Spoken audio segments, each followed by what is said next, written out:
जंगल का राजा शेर बूढ़ा हो चला था। उसकी शक्ति क्षीण हो गई थी। उसमें इतना बल शेष नहीं था कि जंगल में जाकर शिकार कर सके। इस स्थिति में उसके समक्ष भूखे मरने की नौबत आ गई थी। एक दिन अपनी गुफ्फा में बैठा भूखा शेर लियन सोचने लगा कि यदि यही स्थिति रही तो उसकी मृत्यु निकट है। उसे कोई न कोई उपाय सोचना होगा ताकि बैठे बिठाए ही भोजन की व्यवस्था हो जाए।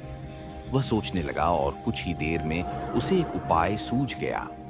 एक चिट्ठिया की सहायता से उसने पूरे जंगल में अपने बीमार होने की खबर फैला दी। जंगल के राजा शेर के बीमार होने की खबर सुनकर जंगल के जानवर उसका हालचाल पूछने उसके पास पहुंचने लगे। शेर इसी ताक में था। जैसे ही कोई जानवर उससे मिलने गुफा में प्रवेश करता, वह उसे दबोचकर मार डालता और छक कर उसका मांस खाता।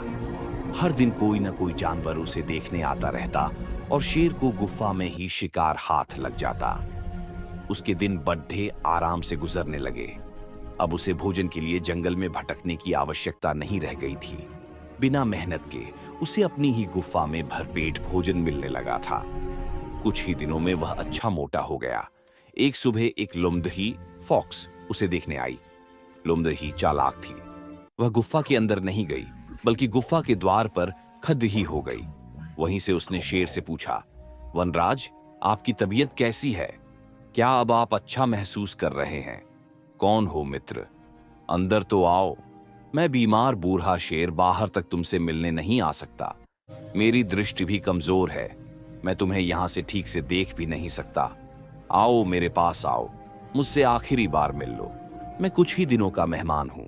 शेर ने फुसलाकर लोमड़ी को गुफा के अंदर बुलाने का प्रयत्न किया।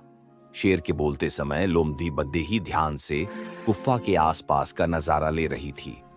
शेर की बात खत्म होते ही वह बोली, वनराज, मुझे क्षमा करें, मैं अंदर नहीं आ सकती।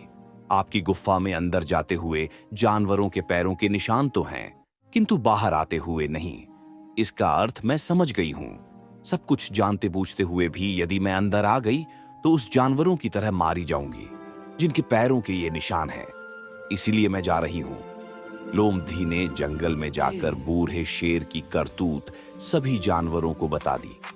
उसके बाद कोई भी जानवर शेर से मिलने नहीं गया। इस तरह अपनी बुद्धिमानी से लोमड़ी ने न सिर्फ अपनी जान बचाई, बल्कि जंगल के अन्य जानवरों को भी शेर के हाथों मरने से बचा लिया।